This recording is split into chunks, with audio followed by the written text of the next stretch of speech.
또는 빛이 들어올 때 우리는 시간과 공간을 인식합니다.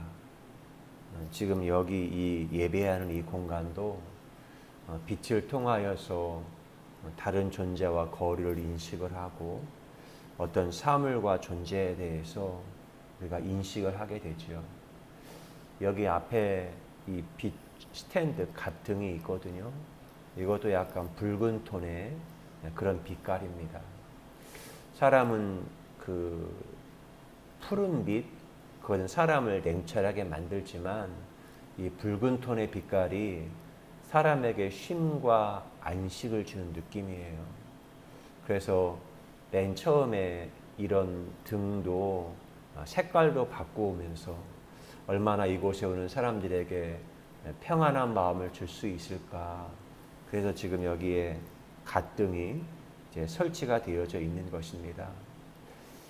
그리고 내 인생에 어떤 빛이 들어오게 될 때 내가 새로운 것들을 많이 인식을 하게 됩니다. 특별히 저에게는 이 생명의 빛이 들어오고 난 다음에 제가 깨닫고 인식한 것은 노동이 될 때는 하루하루 자기의 삶이 증발되어져요. 그때 인간은 자기 소외와 상실감 가운데 빠져들게 됩니다. 그러나 내 인생에 예술의 빛, 그 하나님의 은혜의 빛이 내게 임하는 그 순간에 나 자신이 증발되지 아니하고 하나님의 거룩한 숨이 내 영혼 몸과 함께 아름다운 프리마돈나의 춤을 추는 것 같은 그런 것들을 제가 인식하게 됩니다.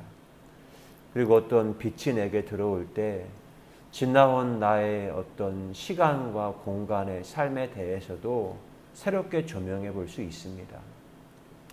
제가 1970년대 제가 태어났잖아요. 근데 1970년대 저희 대한민국은 군사 독재 시절이었고 반공이 국시였습니다. 그때만 해도 냉전 체제, 소련이 굉장히 엄청나게 강한 힘이었고 또한 대한민국은 한국전쟁을 치루었고 그러니까 이 땅에는 반공을 국시로 하고 있는 그런 이념에 의해서 사람들이 굉장히 냉각되어져 있는 그러한 때였습니다. 그리고 1980년대에 들어서면서 정의 구현을 실현하는 사람이 군사 반란에 의해서 또다시 정권을 잡았어요. 그가 말하는 것은 늘 언제나 정의 구현이었지만 우리는 그것과 먼 삶이었다는 것을 우리는 압니다. 그 후에 또다시 군사 독재를 이루었던 한 사람이 보통 사람 시대를 열었잖아요. 그러나 사람들은 알아요. 그분이 보통 사람의 시대를 열겠다고 했지만 그분이 보통 사람이 아니잖아요. 엄청난 어떤 힘과 권력과 그도 군사 반란에 참여했다가 나중에 대통령이 된 사람이었죠. 70년대, 80년대를 지내면서 저는 학교에서 국민교육 헌장, 왜 우리가 교육을 받아야 하는지, 결국은 국가와 나라를 위해서 산업화의 어떤 전사, 그런 도구적 존재, 그런 것들을 인식하며 또한 무의식 가운데 내면화하면서 성장했던 것이 저의 모습이었던 것 같습니다. 제가 태어나고 자란 곳은 충청남도 당진의 바닷가이었어요. 그곳은 늘 취약 지역이었거든요.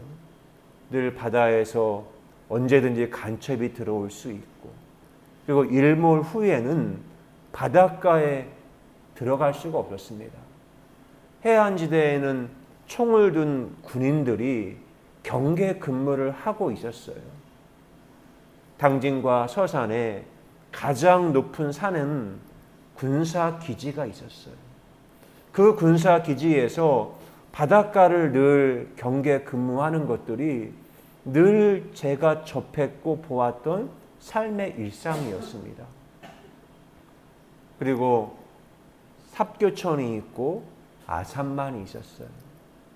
그러나 바닷가는 늘 군사 경계 지역이었기에 이미 삽교천과 아산만이 완공되어 있었지만 시외버스 대중교통은 그 경로를 다닐 수가 없었습니다. 아산만을 건너고 이렇게 하게 되면 마치 지금 그 전방에 어떤 강화도 교동이나 철원에 들어가는 것처럼 그 군인들의 어떤 순시 그거를 통과해야만이 그 삽교천을 건너는 것 같은 그런 감시와 경계 근무하는 모습을 저는 보았습니다. 그리고 바닷가에서 어떤 낯선 사람이 들어오게 되어지면 우린 늘 그 사람이 누구인지 아는 사람인지 우린 늘 감시했어요. 아니 그렇게 학교에서 교육을 받았습니다. 바다에서부터 낯선 사람이 들어오면 간첩이 될 수가 있다. 그게 늘 방공교육, 학교에서 그런 교육을 받으며 무의식 가운데 내면화되었습니다. 지난 2021년에 저희들이 강화도 교동을 가게 되었잖아요. 거기 교동대교를 건너게 될 때 이 오른편은 황해도 연백입니다. 한 3km, 2.5km만 지나면 북한 땅이 이렇게 보이는 곳이에요. 근데 그 강화도에 갔다가 처음으로 그동안 인식하지 못했던 것들을 느끼며 시 한 편을 썼어요. 강화도에 살았던 주민들. 그리고 우리나라가 강화도가 아마 그 면적당 그거로 말한다면 우리나라에서 그 청동기 문화였던 고인돌이 많은 것이 바로 강화도입니다. 고인돌이 있다는 것은 계급, 신분이 나누어져 있는 그런 시대라는 것이에요. 풍요로운 곳이지만 계급이 있다는 겁니다. 강화도, 하늘과 땅이 맞닿은 사닥다리, 진보 돈대로 일장에 맞서는 곳, 서로의 힘이 밀당할 때 내일의 역사가 잉태하는 길목, 예성강, 임진강, 한강, 민초들이 땀이 흘러 모여 아이를 낳아야 하는데 출산의 힘이 소진되어 품을 수밖에 없는 가이아, 나라의 심장이 두근두근하는 곳, 눈물이 모여 피 흘림의 심장이 펄떡이는 대지, 청동기 문명의 설국영차 고인돌, 삼국 통일을 위한 한강의 깃발꽂기, 몽골 항전, 고려의 도피성, 조선의 유배지에 왕의 씨알이 피고 지고, 서구 열광, 강화도 목줄 잡기, 만이산 첨성단, 호국의지 8만 대장경, 성공의 유니온제, 웨슬리 그 무엇의 방패, 영혼의 덮개가 쌓이지, 간척지, 방직공장, 6.25 피난처, 새마을 운동, 피 흘려 여울진 심도의 나이테, 자연의 그러함 따라 바가지와 뱃놀이하며 따라가면 뱃사공 손돌처럼 강화 해협 금낭 바다에도 길이 있지. 바다 건너 댕기는 길 연백으로 건너 평화의 꽃 피우며 심도의 나이테 고유한 문이 될 때 그제야 고래의 숨 토하리라. 강화도에 한 2000년의 역사를 품어서 시 한 편을 쓴 겁니다. 이런 강화도의 원주민들, 토착민들이 있거든요.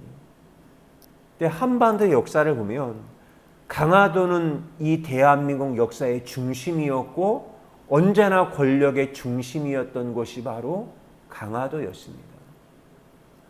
강화도 원주민, 토착민들에게 있어서는 육지에서 누가 온다, 바다 너머에서 누가 들어온다 하면 그들은 심장이 벌렁벌렁거리며 뛰지 않았을까요? 삼국시대 한강 유역을 차지하면 그들이 권력자였어요.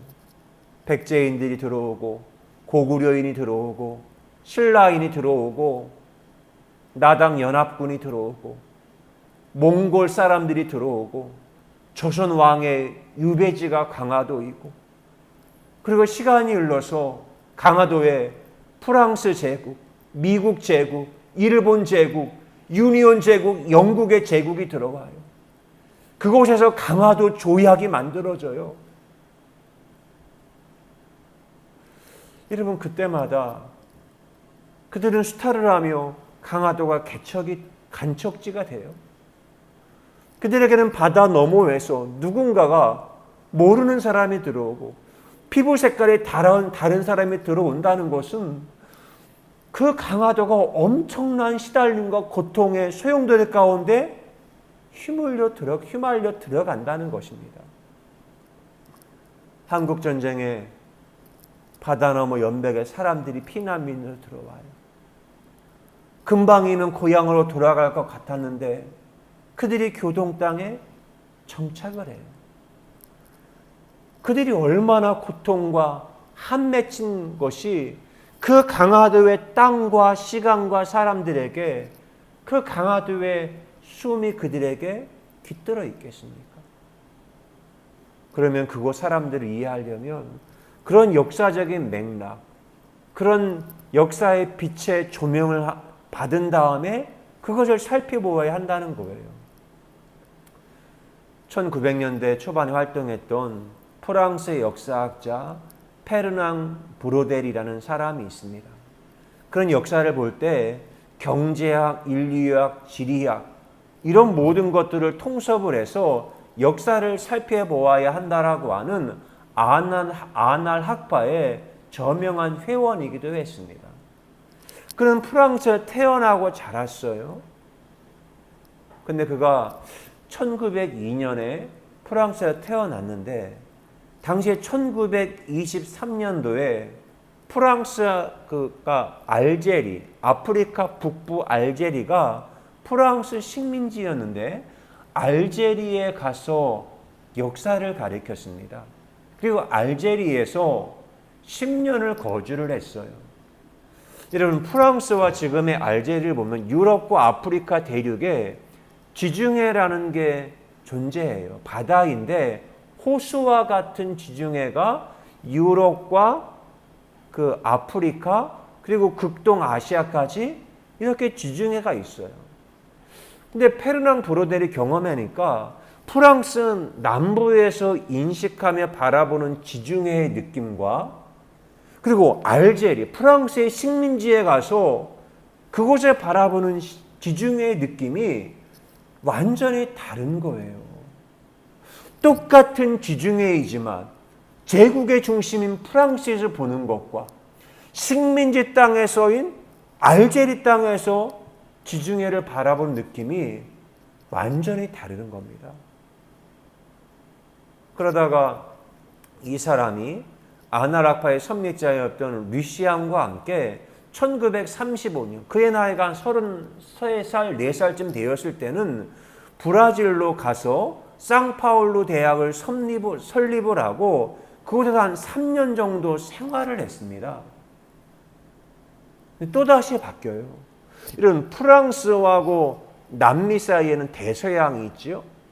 근데 프랑스에서 보는 대서양과 브라질 상파울루에서 보게 되는 대서양이 또 완전히 다른 거예요.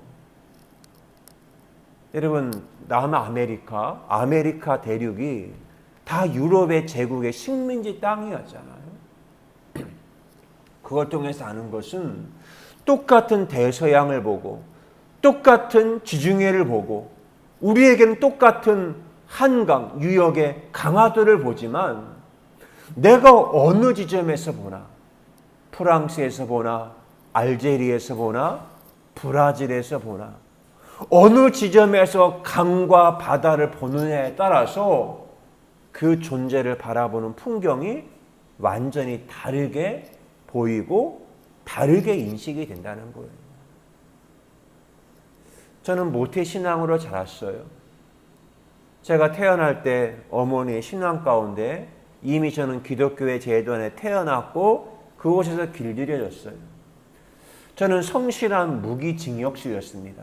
감옥 안에 태어났고 성실했기 때문에 벗어난다는 건 전혀 생각하지도 못했던 그런 존재였어요. 그러나 저는 뜻하지 않게 5년 전에 저는 전임 목회를 내려놓을 수밖에 없었고 저는 자영업의 생태계로 건너와서 5년째 생활을 하고 있습니다.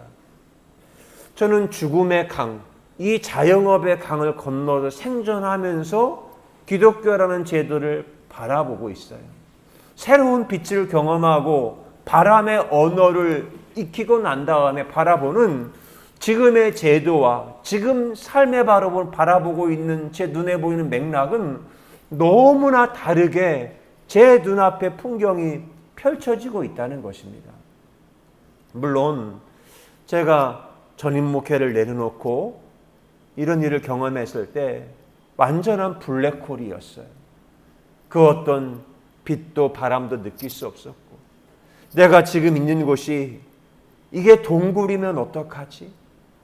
그러나 바람을 느꼈을 때 이게 동굴이 아닌 터널임을 인식했고, 빛이 들어왔을 때 블랙홀이 웜홀이 되는 것 같은 그 새롭게 시공간을 창조하는 것 같은 은혜를 제가 하나님 앞에 경험하게 되었습니다.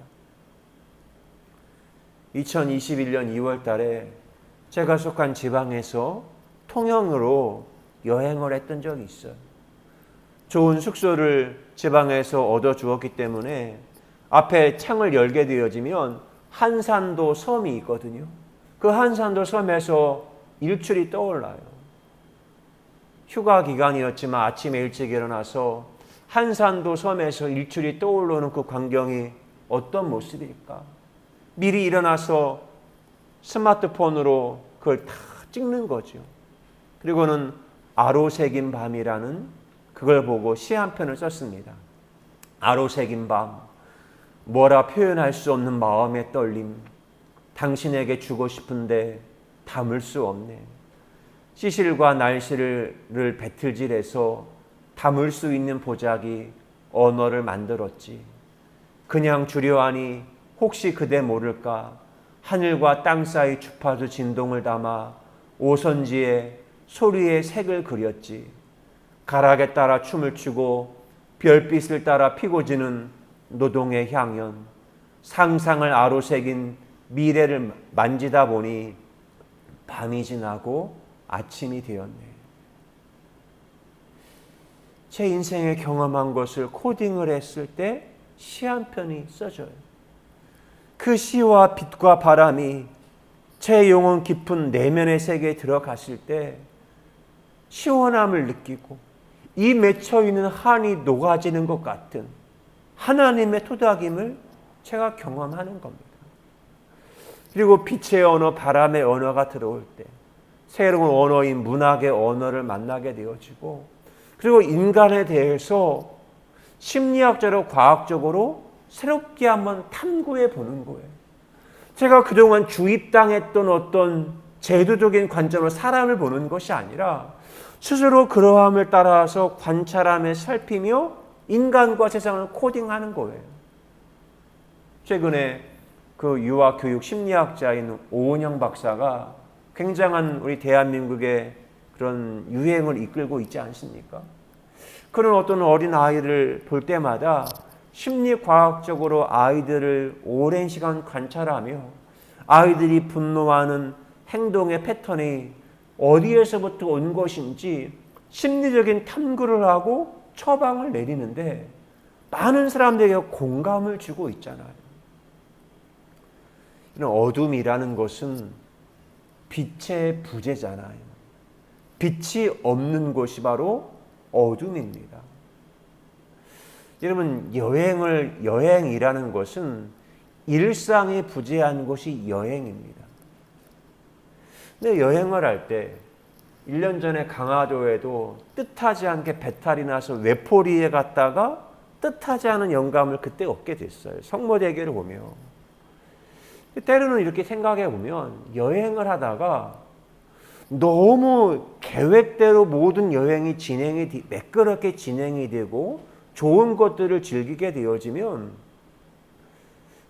여행을 하고 난 다음에 남는 게 없어요. 근데 진짜 기억에 남는 것은 내가 생각하고 계획했던 대로 여행이 안 되었어요. 틀어졌어요. 때로는 길을 잃어버렸어요. 그 경로를 벗어났어요. 시간도 공간도. 근데 그랬던 여행이 시간이 지난 다음에도 오래도록 마음에 기억이 되고 그게 그 여행의 맛이 숙성이 되어져 감을 경험하게 되어집니다.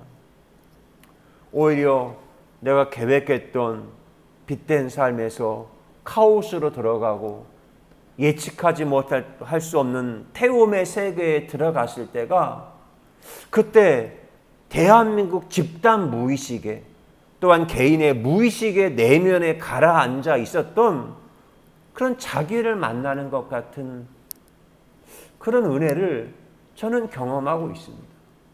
그 무의식의 세계 태움과 그 속에 들어갔다 나오게 되어지면 그동안 인식하지 못했던 것들을 새롭게 경험하는 그런 어떤 은혜와 시적 감동을 경험하게 되는 겁니다. 그래서 삶이라고 하는 것은, 빛과 어둠이라고 하는 것은 몸으로 읽는, 몸으로 읽어야만 하는 텍스트임을 저는 고백을 합니다. 아, 인생의 어둠과 빛이라는 것은 내가 직접 경험해야만이, 내가 몸으로 부딪혀야만이 내가 이해할 수 있는 거구나 생각을 합니다. 우리 인간이 언어라는 게, 언어를 통해서 세계가 다 표현되고 있는데, 언어가 육체에 잠겨 있기 때문에 그걸 인식하지 못하거든요. 그러나 육체가 깨어질 때 새로운 언어가 제게 다가오는 겁니다. 이상한 나라의 수학자라는 영화가 있는데, 거기에 세계적인 천재 수학자 이학성이 등장을 합니다. 그리고 그에게 공부를 배우고 있는 지우라는 고등학교 학생이 나오지요. 같이 수학을 공부하면서 루트 2가 나와요.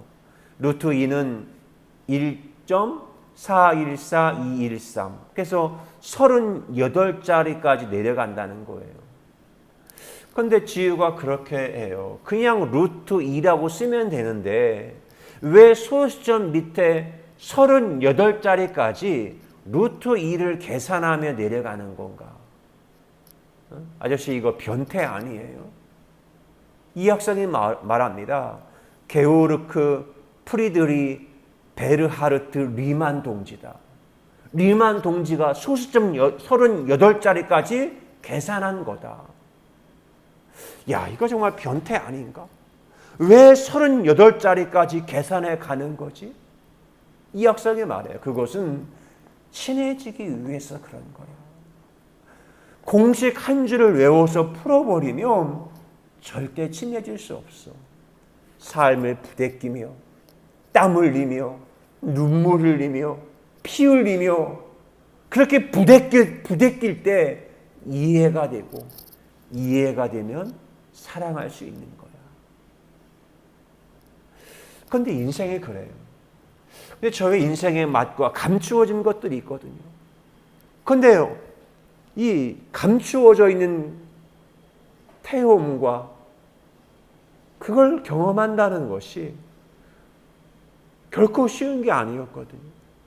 내 땀내음, 눈물, 피 흘림, 그걸 통해서 부딪히다가 보니까 새로운 질서를 인식하고 새로운 맛이 몸 안에 깃들어지기 시작했어요. 근데 그것은 정말 피땀 눈물을 흘려야만이 읽혀지고 보여지고 아로새긴 감각으로 만질 수 있는 테스트였다는 것입니다. 사람이 죽음을 경험하고 지중해를 건너서 알제리의 땅에 가서야 보이는 지중해가 있고, 대서양의 바다를 건너서 브라질에 다다라서야 보여지는 대서양의 풍경이 있어요. 내 인생에 피땀 눈물의 강과 바다가 있거든요. 그것이 죽음의 강과도 같이, 죽음의 바다와 같이 다가올 때가 있어요. 근데 그 죽음의 강과 바다를 건너가야만이 느끼고 보이고 아로새긴 감각으로 만질 수 있는 그것들이 있다는 겁니다. 그런데 그 강을 건너고 나니 삶이 저를 토닥이며 저의 삶을 토닥토닥 환대해 준 그런 감각들을 제가 경험하고 있어요. 그러면서 결국은 나도 이 땅에 잠깐 있다 오는 여행자이고 순례자일 뿐이지. 그걸 인식해요. 예수께서 또 말씀하여 이르시되 나는 세상의 빛이니 나를 따르는 자는 어둠에 다니지 아니하고 생명의 빛을 얻으리라. 그 빛이 임할 때 어둠 가운데 다니지 아니하고 생명의 빛을 얻어요. 이런 우리 사람들은 여기가 늘 같은 살거든요. 그 에릭 프롬이 그런 말을 했죠. 지옥이 있다면 끊임없는 권태를 느끼는 곳이 바로 지옥일 거다. 사람이 가장 견딜 수 없는 게 권태예요. 새로움을 느끼지 못하는 거예요. 그런데 여행자가 되어지면, 순례자가 되어지면 늘 새롭게 내가 지금 똑같은 일상이지만 새로움으로 일상이 깨달아지고 보여지게 됩니다. 그리고 진짜 완성된 성숙한 사람은 전 세계 어디를 가도 낯설게 여겨지는 거예요. 근데 예수님이 그랬잖아요. 예수님이 소리와 파동이셨던 분이 인간의 몸을 입고 성육신하신 것이 예수님의 이 땅에 오심의 사건이에요. 근데 그분이 이 땅에 살면서 마태복음 8장 20절 말씀에 예수께서 이르시되 여우도 굴이 있고 공중의 새도 거처가 있으되 인자는 머리 둘 곳이 없다 하시더라. 예수님은 여행자의 심정으로 사셨어요. 내가 이 땅에 살고 있지만 나는 낯선 여행자, 순례자로 살고 있다. 근데 그에게는 늘 일상이 새롭게 깨어나서 그에게 다가오고 있습니다. 낯설게 보는 거죠. 때로는 문학작품에 보면 이솝우화, 동물의 시선과 관점으로 인간 세상을 바라보는 거예요. 사람의 눈으로는 잘 보여지지 않아요. 우리나라에 아니고 톰 소여의 모험, 허클베리 핀의 모험이라는 게 있어요. 그런데 왜 그들이 마크 트웨인 이런 사람들이 왜 어린이들의 이야기를 가지고 하는 거죠? 성인들, 완성된 성인들의 눈으로는 이 부조리한 세상의 문제가 보이지 않아요. 그러나 정말 어린아이의 시선으로 바라보면 지금 이 세계가 부조리한 것이 참 많구나. 그렇죠? 우리는 이곳에서 태어나고 길들여졌기 때문에 이 대한민국의 부조리한 상황을 인식하지를 못해요. 그런데 낯선 외지인, 낯선 사람이 대한민국에 와서 예를 들어 외계인이 와서 본다면 이 지구가 어떻게 볼까요? 누구는 그런 표현을 쓰더라고요. 어느 정말 낯선 외계인이 지구에 와서 본다면 어떻게 보일까? 지구를 더럽히는 존재가 있다면 무엇일까? 어떤 이렇게 말해요. 지구를 더럽히는 유일한 존재, 쓰레기를 만드는 존재가 있다면 인간이라는 거예요. 인간. 세상의 자연, 짐승, 모든 동물들은요 쓰레기를 남기지 않아요. 그들은 모두가 왔다가 배설하고 순환되어 자연으로 돌아가요. 오로지 쓰레기를 남기는 존재는 인간이라니까요. 낯선 시선으로 보면 세상이 완전히 다르게 보입니다. 그래서 내가 정말 내 삶이 너무 힘들고 어려워요. 내 삶이 더 이상 확장될 곳이 없어요. 아니, 숨 쉴 수도 없어요. 그때 사람들이 하는 보편적인 처방이 어떤 거죠? 여행을 하라. 낯설게 하라. 그건 우리가 세 개예요. 시간과 공간과 만나는 사람을 패턴을 한번 바꿔보라는 거예요. 그런데 여러분 제가 그랬어요. 이런 전임 목회할 때는 목회자의 시간이 있고 목회자가 살아야 하는 공간이 있어요.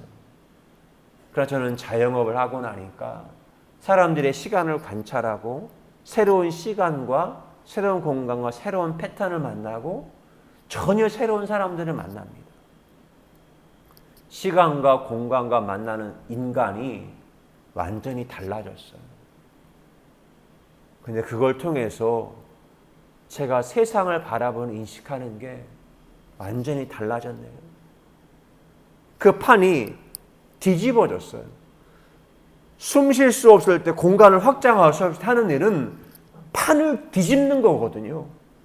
판을 뒤집으면 시공간이 완전히 새롭게 세팅이 되어지는 겁니다.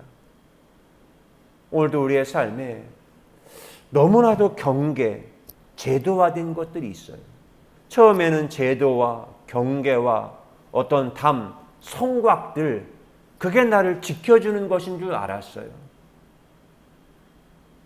하나님 앞에 범죄한 인간, 가인의 후손들이 에덴의 동쪽으로 가서 자기 이름으로 아들의 이름을 에녹성을 짓잖아요. 그게 바로 문명과 도시를 건설한 거예요. 하나님을 떠나도 살 수 있는 것. 근데 그 문명이 나를 지켜주는 것인 줄 알았는데 시간이 지나고 보니 문명의 울타리 안에 나 자신이 갇혀버렸네요. 그리고 인간은 문명의 울타리에 있는 밖에 내가 잘 모르는 것을 혐오하고 장벽을 만들고 들어오지 못하게 하고. 근데 저는 이제 그 장벽이 무너지고 나니, 문명이 무너지고 나니 새로운 자연의 숨들이 저에게 깃들이기 시작을 했습니다. 새로운 언어, 바람의 언어, 빛의 언어, 그것들이 일정한 파동이 일정한 주기율로 진동이 될 때 시를 씁니다. 혐오의 연애, 그리고 발자국, 두근두근, 멈칫멈칫, 갈까 말까, 눈동자 머문 그대, 믿음의 언어가 신화의 언어 만나는 순간, 고백의 언어가 몸의 언어 만나는 순간, 아멘의 언어가 과학의 언어 만나는 순간, 밀실과 광장 사이 신방이 신방되지. 감히 만날 수 없었던 존재, 냄새나고 불편하고 불안하지만 시간의 무게 견디니 향기가 되고 해함도 상함도 없이 젖과 꿀이 흐르네. 기도합니다. 좋으신 하나님 감사합니다. 인생의 삶을 살면서 성실한 무기징역수의 삶을 살았습니다. 그러나 나를 지켜줄 것 같았던 그 성벽과 성곽과 문명이 무너지는 그 순간에 나의 인생에는 말할 수 없는 카오스, 태움의 물이 밀려 들어왔습니다.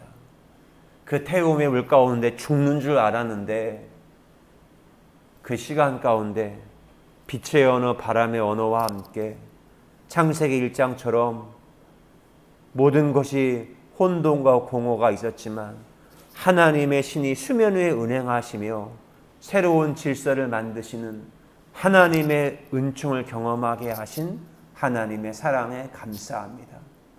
내가 어느 곳에 있든지 내 삶으로, 몸으로 빛의 언어, 바람의 언어를 읽으며 이 땅을 아름답게 빛으로 맛으로 경작하는 하나님의 사람 예배자로 저희를 부르시고 만들어 가신 하나님의 경륜을 찬송합니다.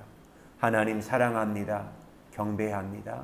예수 그리스도의 이름으로 기도드리옵나이다. 아멘.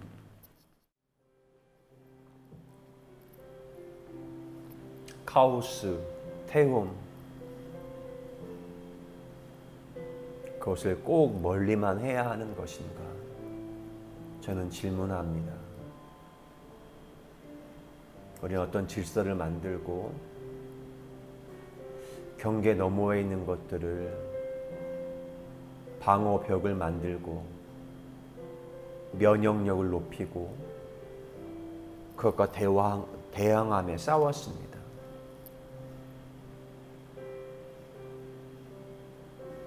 조개 안에 작은 모래가 들어왔을 때 조개가 진액을 흘리며 그걸 품었을 때 그곳에서 진주가 만들어진다고 하잖아요.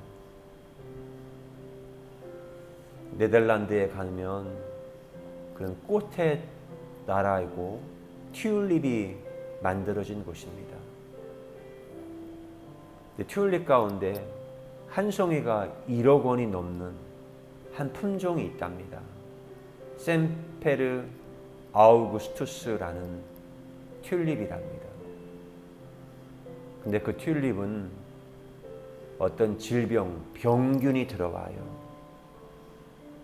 근데 그 병균을 자기가 품어서 살아냈을 때 아주 고유한 무늬가 만들어지는 튤립으로 꽃을 피운다고 합니다. 그 꽃의 이름이 셈페르 아우구스투스라고 합니다. 제가 그 꽃을 보며 시 한 편을 썼습니다. 셈페르 아우구스투스, 선악의 저편으로 밀려난 씨앗, 7가지 아픔이 스치고 스미며 눈물을 머금는다. 죽음을 먹어 싹을 틔운다. 변종의 손가락질에 꽃으로 활짝 웃지. 저편도 그 어디나 하늘나라. 아멘. 저 자신이 전임 목회를 내려놓고 이 자영업의 세계로 왔을 때 제겐 죽음이었습니다. 죽음이었지요.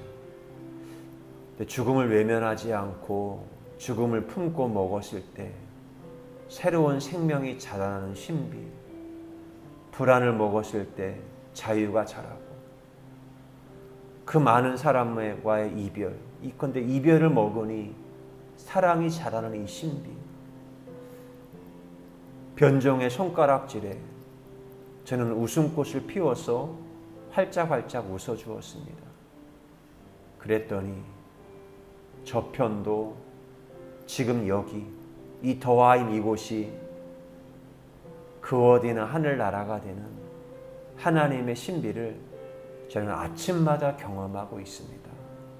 오 하나님, 우리들이 날마다의 삶이 태움이지만 카오스이지만 이곳에서 바람과 빛의 대화를 배워 그 어디나 하늘나라 경작해가는 거룩한 예술인 예배자로 저희를 가꾸어 가시는 하나님의 경륜을 찬송합니다. 오늘 하루의 삶도 주님과 동행함 가운데 내가 있는 지금 이곳을 하나님의 나라 경작하는 왕같은 제사장으로 삼아주신 주님께 감사드립니다. 이젠 우리의 생명이신 예수 그리스도의 은혜와 하나님 아버지의 크고 놀라우신 사랑하심과 성령님의 감화 감동 위로 교통하심의 역사가 하나님을 예배한 사랑하는 모든 주의 자녀들 위해 영원히 함께 하시기를 간절히 축원하옵나이다. 아멘.